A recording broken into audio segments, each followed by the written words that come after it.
வணக்கம் ஃப்ரெண்ட்ஸ். லட்சுமி அவர்கள் எழுதிய காஞ்சனையின் கனவு, அத்தியாயம் 39.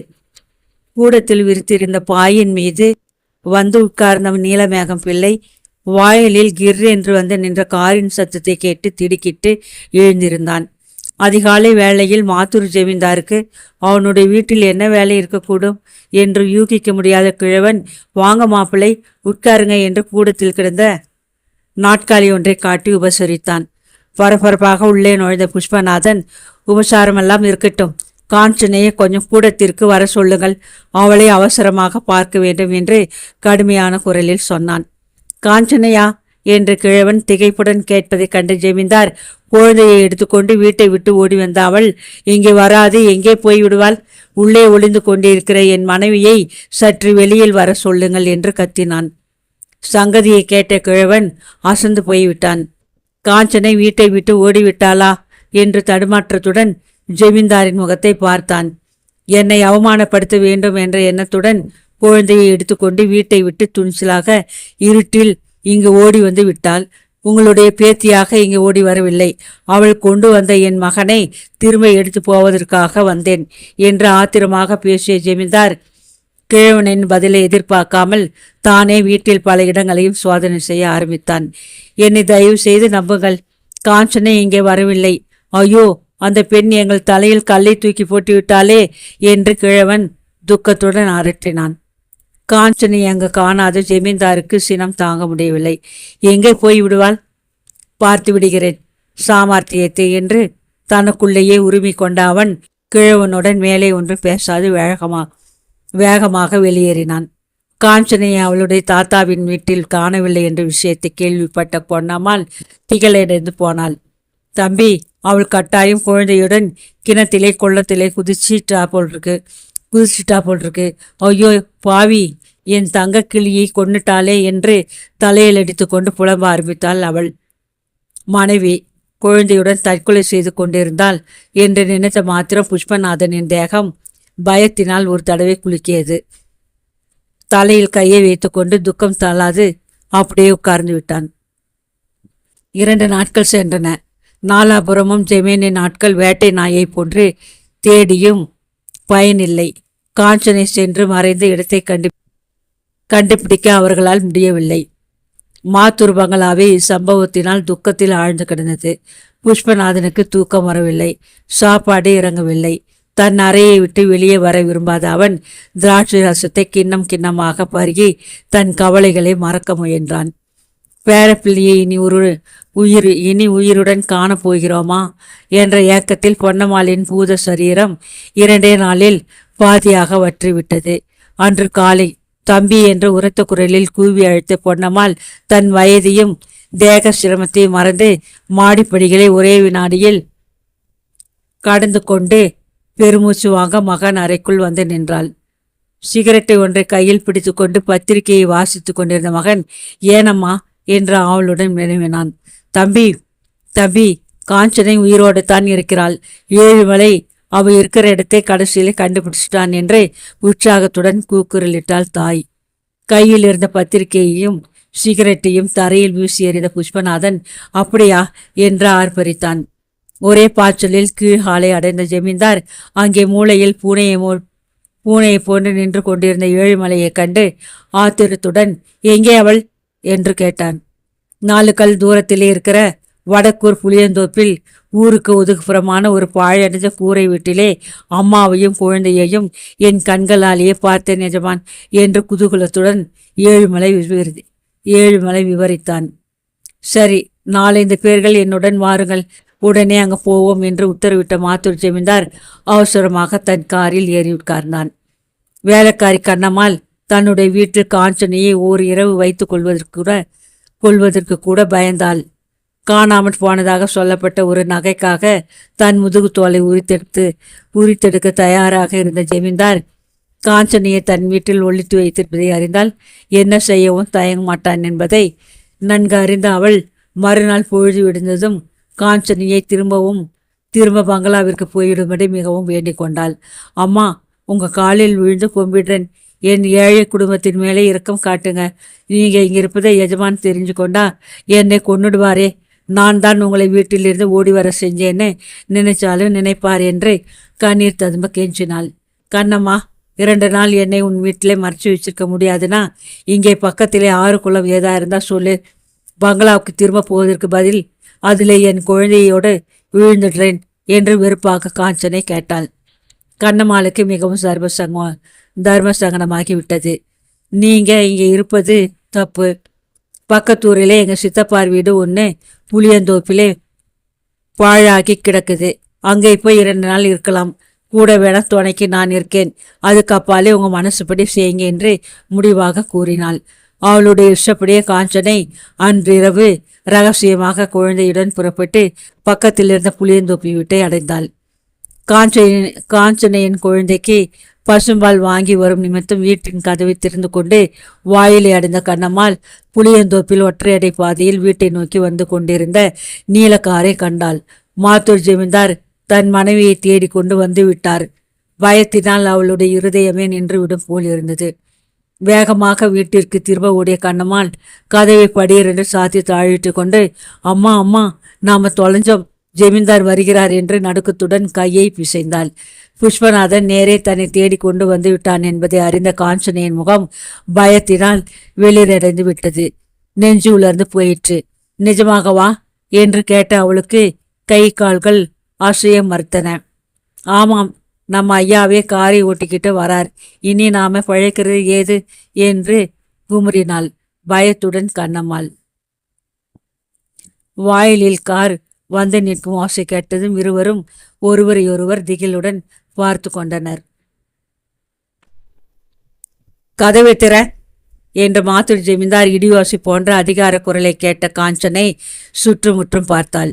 வாயில் தவிர வெளியே பின்பக்கமாய் போக வழி கிடையாது. வாயில் கதவு இடிப்பட்ட ஓசையை கேட்டு தரையில் பாயின் மீது தூங்கி கொண்டிருந்த குழந்தை வீழ்த்து கொண்டான். அம்மா என்று வீறிட்டு அலறிய மகனை சற்றென்று எடுத்து மார்புடன் அணைத்து கொண்டு சமாதானப்படுத்திய காஞ்சனை என்ன செய்வது என்று தெரியாது மலைத்து நின்றாள். கதவை திறக்கிறியா, இல்லாட்டா உடச்சு கொண்டு உள்ளே வரட்டுமா என்று ஜமீன்தார் ஆத்திரத்துடன் வெளியே கத்துவதை கேட்ட காஞ்சனை சற்றென்று கதவை தானே போய் திறந்தாள். அதை கண்ட கண்ணம்மாள் உள்ளிற்கு உண்டிக்கொள்ளும் பறவையைப் போல் அங்கிருந்து ஓட்டை குதிரையின் பின்னால் ஓடிப்போய் மறைந்து கொண்டாள். 4 ஆட்கள் பின் தொடர உள்ளே நுழைந்த மாத்தூர் ஜமீன்தாரின் கோபாவேசமான முகத்தை நேருக்கு நேர் தைரியமாக உற்று நோக்கினாள் காஞ்சனை. மார்புடன் தன் ஆசை மகனை இறுக அணைத்து கொண்டு பிச்சைக்காரியை போன்ற தோற்றத்தில் எதிரே நின்று கொண்டிருந்த மனைவியை கண்ட புஷ்பநாதனுக்கு ஏற்பட்ட கோபத்தை விவரிக்க முடியாது. இவ்வளவு தைரியம் உனக்கு உண்டு என்பதை நிரூபித்து விட்டாயாக்கும் என்று பல்லை கடித்தான் அவன்.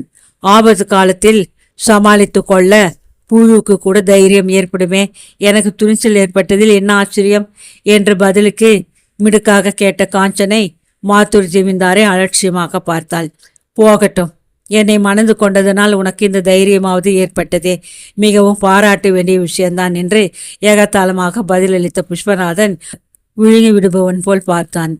என்னுடைய கடிதத்தை படித்திருந்தால் இங்கே தாங்கள் வந்திருக்க வேண்டிய சிரமம் ஏற்பட்டிருக்காது. என்ன வேண்டினாலும் இனி நான் மாத்தூர் பங்களாவிற்கு திரும்பி வரப்போவதில்லை என்பதை என் கடிதம் விளக்கியிருக்கும் என்று கம்பீரமான குரலில் கூறிய காஞ்சனை தன் கணவனை பார்க்கவும் எருப்பிட்டுவள் போல் முகத்தை தாழ்த்தி கொண்டாள். சி, அதிக பிரசங்கி, வீட்டை விட்டு ஓடிய மானமற்ற மனைவியை அழைத்து போக நான் இங்கே வரவில்லை. நீ திருடி கொண்டு ஓடி வந்த என் பிள்ளையை திரும்ப எடுத்து போக வந்தேன். அவனை கீழே இறக்கிவிடு என்று உக்கிரமாக கர்ஜித்தான். அவன் என்னுடைய பிள்ளை என்பதை மறக்க வேண்டாம். அவனை நான் கொடுக்க மாட்டேன். அவனுடைய தேகத்தில் கணக்கு பிள்ளை வம்சத்தாரின் இரத்தம் ஓடுகிறது. குப்பைக்கு சமமான என் பிள்ளை உங்களுடைய ஜமீனை பரிபாலிக்கும் அந்தஸ்திற்கு லாயக்கற்றவன். அவன் உங்களுக்கு என்னத்திற்கு என்று கோபத்துடன் கேட்டாள். சீ கழுதை, குழந்தையை கீழே இறக்கி விடுகிறாயா, இல்லாட்டா டே ஏழ்மலை, அவளிடமிருந்து குழந்தையை பிடுங்கி எடுத்து வா என்று கோபத்துடன் புஷ்பநாதன் உத்தரவிட்டான். ஜமீன்தாரின் ஆசைப்படியே குழந்தையை எடுக்க அருகில் நெருங்கிய ஏழுமலையை கண்ட காஞ்சனை சீற்றத்தோடு, சீ நாயே, அவர் புத்தி தடுமாறி சொன்னால் என் கிட்ட வர உனக்கு என்ன துணிச்சல் என்ற அனல் பொறி பறக்கும் கண்களால் வீழ்த்து பார்த்தாள். ஏழுமலை அப்படியே பயத்துடன் நின்று விட்டான். கோபத்துடன் கணவன் பக்கம் திரும்பிய காஞ்சனை, உங்கள் மனைவியிடம் உங்களுக்கு இத்தனை பயம் எப்பொழுதிருந்து ஏற்பட்டது? குழந்தையை மனைவியிடமிருந்து பிடுங்கி எடுத்து போக மாத்தூர் ஜமீன்தாருக்கு தைரியம் இல்லாத போயிற்றா? அல்லது மனைவியை வேலைக்காரன் தொடுவதை பார்த்து மகிழ வேண்டுமென்ற ஆசை வாக்கியாக இருந்ததா என்று இகழ்ச்சியாக கேட்டாள். அதற்கு மேல் பொறுக்க முடியாத ஜமீன்தார் ஒரே எட்டில் அவளை அணுகி ஒரு கையால் அவள் அணைத்து கொண்டிருந்த மகனை கொரூரமாக பிடுங்கி எடுத்துக்கொண்டு இன்னொரு கையால் அவளை ஆத்திரத்துடன் சுவரின் மேல் மோதும்படி கீழே தள்ளினான். படால் என்று தரையில் விழுந்த காஞ்சனை எழுந்திருப்பதற்குள் தாயிடமிருந்து பிரிக்கப்பட்டதில் ஏற்பட்ட மன அதிர்ச்சியினால் கூக்குரலிட்டு கொண்டிருந்த மகனை எடுத்துக்கொண்டு புஷ்பநாதன் வெளியேறினான். பூழியை கிளப்பிக்கொண்டு ரஸ்தாவில் தனது அருமை குமரனுடன் மறைந்த நீலக்காரை பித்து பிடித்தவள் போல் பார்த்து கொண்டு நின்ற காஞ்சனையின் கண்கள் தாரை தாரையாக கண்ணீரை ஊழ்ந்தன. அத்தியாயம் 40. காஞ்சனை என்ற ஏழை பெண் மாத்தூர் ஜமீன்தாரின் மனத்தை குதூகலிக்க செய்யும் நிமித்தம் கொஞ்ச நாள்கள் அவனுடைய மனைவி என்ற பட்டத்தை வகித்தாள். அவனுடைய சொத்தை ஆள ஒரு பிள்ளையை பெற்றுக்கொடுத்த பின்பு அவளுடைய உறவு அவனுக்கு தேவையில்லாது போயிற்று. மாத்தூர் ஜமீன்தாருக்கும் காஞ்சனைக்கும் இனி ஒரு பந்தமும் இல்லை. ஆனால் புஷ்பநாதனுக்கு தன் மகன் மீது எத்தனை சொந்தம் உண்டோ அத்தனை உறவு காஞ்சனைக்கு தன் பிள்ளை மீது கிடையாதா? இந்த உண்மையை அறியாதவனா ஜமீன்தார்? யாரிடம் போய் காஞ்சலை இந்த அநீதத்தை கூறி நியாயம் கேட்க முடியும்? தாத்தாவிடம் போய் முறையிடலாமா? கணவனின் வீட்டை விட்டு வெளியேறி தங்கள் குடும்பத்திற்கு இழிவை தேடி வைத்தவள் என்று தாத்தா அவளுடைய முகத்தையே பார்க்கவும் மறுப்பார். காஞ்சனை கஷ்டங்களை தாங்க முடியாது வீட்டை விட்டு வெளிக்கிளம்பினாள் என்ற உண்மையை கிழவனுக்கு யார் எடுத்து சொல்லப் போகிறார்கள்? அண்ணன் சபேசன். அவர் பெயரை உச்சரிக்கவும் லாயக்கற்றவளாகிவிட்டாள் தங்கை. இப்படி பல எண்ணிய காஞ்சனை அந்த பாழெழுந்த வீட்டின் மண் தரையில் படுத்துக்கொண்டு அன்று முழுவதும் மனம் குமுறி அழுது கொண்டிருந்தாள். கண்ணம்மாள் எத்தனை வேண்டிக் கொண்டும் காஞ்சனை அன்று பகலும் இரவும் பட்டினியாகவே இருந்தாள். மறுநாள் பொழுது விடுந்ததும் பார்த்த கண்ணம்மாள் பயந்து விட்டாள்.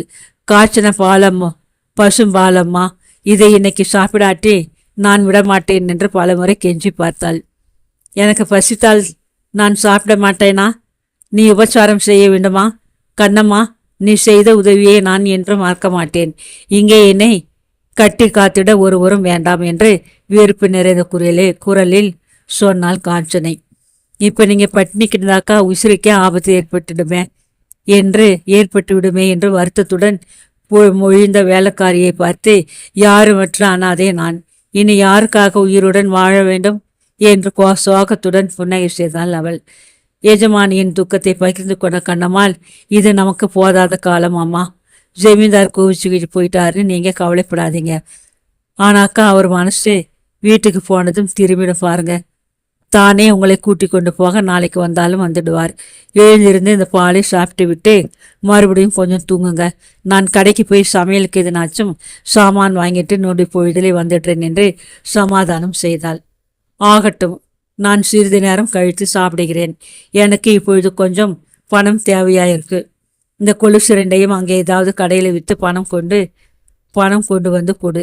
அது நீ செய்யும் உபகாரமாயிருக்கும் என்று காஞ்சனை தன் காலில் இருந்த கொலுசுகள் இரண்டையும் கழற்றி கொடுத்தாள். அம்மா, வேண்டாம்.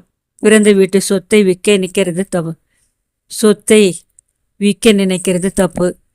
அதை நான் கைகளாலும் தொடமாட்டேன். உங்களுக்கு பணம் தேவையாயிருந்தா இந்தாங்க என்று தன் புடவை தலைப்பில் முடிந்து வைத்திருந்த 4 ரூபாய்களை எடுத்து அவள் முன் தரையில் வைத்த கண்ணம்மாள், எத்தனையோ நீங்க எனக்கு கொடுத்துருக்கீங்க. ஏழையினாலே திருப்பி தர முடியாது. புது சேலை வாங்கி கட்டிக்கிறதுக்காக சேர்த்து வச்ச சிறுவாட்டு பணம் இது என்று கூறிவிட்டு கூடையை தூக்கி இடுப்பில் வைத்து கொண்டு கடைக்கு புறப்பட்டாள். வேலைக்காரி தலை மறைந்ததும் காஞ்சனை எழுந்திருந்தாள். அலங்கியிருந்த கூந்தலை கோதி முடித்து கொண்டு தூசி படிந்திருந்த ஆடையை தட்டி சரியாக உடுத்தி கொண்டாள். கண்ணம்மாள் கொடுத்த பணத்தை சேலை தலைப்பில் முடித்து கொண்டாள். பாவம், அந்த பெண் செய்த உபகாரத்திற்கு இதுதான் நான் கொடுத்த பரிசு என்று தனக்குள்ளே சொல்லிக்கொண்டு அவள் கையில் இருந்த கொலுசுகளை கண்ணம்மாள் கண்களில் தேன்படும் வண்ணம் மாடத்தில் வைத்தாள். தன் சிறு மூட்டையை கையில் எடுத்துக்கொண்டு வெளிப்பட்ட அவள் விடுவிடுவென்று கால் வந்த வழியே நடந்தாள். ராணிப்பேட்டையை நோக்கி போய்க் கொண்டிருந்த ரயிலில் அன்று ஏக கூட்டம். பெண்கள் வண்டியில் வந்து ஏறி உட்கார்ந்த சகோதரி ஞானாம்பாள் தான் அன்று பக்கத்தூர் பெண்கள் பள்ளிக்கூடத்தில் செய்த பிரசங்கத்தின் வெற்றியில் திருப்தி அடைந்தவள் போல் தனக்குள் புன்னகை செய்து கொண்டு தன் எதிரே உட்கார்ந்திருந்த பெண்ணை பார்த்தாள். இடையில் காந்தல் புடவை, எண்ணெய் கண்டு பல வருஷங்கள் ஆனதை போன்ற பரட்டை கூந்தல், கையில் ஒரு சிறு துணி மூட்டை. இத்தனை எளிமையான சூழ்நிலையிலும் அந்த பெண்ணின் அழகு ஞானாபாலை திகைக்க வைத்தது. நீ எங்கேம்மா போகிறாய் என்ற ஆவலுடன் பேச்சு கொடுத்தாள் ஞானாபால். காஞ்சனை பதிலுக்கு பைத்தியக்காரி போல் வெறித்து பார்த்தாள். எங்கேயோ போகிறேன், விதியை நினைத்து கொண்டு என்று சலிப்பாக பதிலளித்துவிட்டு மேலே பேச பிரியப்படாதது போல் ஜன்னல் வழியே வெளிக்காட்சிகளை பார்க்கலானாள். இந்த பெண்ணுக்கு சித்த பிரமையோ அல்லது மகத்தான துக்கத்தில் மூழ்கியிருக்கிறவளோ தன்னந்தனையாக பிரயாணம் செய்கிறாளே என தனக்குள்ளே பல சிந்தித்த ஞானாம்பாள் தன் எதிரே உட்கார்ந்திருந்த துரதிருஷ்டம் பிடித்த அந்த பெண்ணை உற்று பார்த்தாள். மறுநாள் காலை 10 மணிக்கு வண்டி ஒரு ஸ்டேஷனில் நின்றது. காஞ்சனை வாங்கியிருந்த டிக்கெட்டை வைத்துக்கொண்டு இன்னும் சில மைல்கள் பிரயாணம் செய்யலாம். எல்லா ஊர்களும் அவளுக்கு ஒன்றாக இருந்தது. அவள் தன் மூட்டையை கையில் எடுத்துக்கொண்டு வண்டியிலிருந்து இறங்கினாள். ஊருக்கும் ஸ்டேஷனுக்கும் இடையே இருந்த சிறு ரஸ்தாவில் கால்நடையாக போய்க் கொண்டிருந்தாள். காஞ்சனை 2 நாள்கள் அனுபவித்த பட்டினியின் களைப்பும் சோகத்தின் சோர்வும் சுள் என எரிந்த வெயிலும் சேர்ந்து கொள்ளவே அவளுடைய கண்கள் இருண்டன. நடை தடுமாறியது. மறுகணம் அவள் மடாலென நடு ரஸ்தாவில் மயக்கமாக்கி விழுந்து விட்டாள்.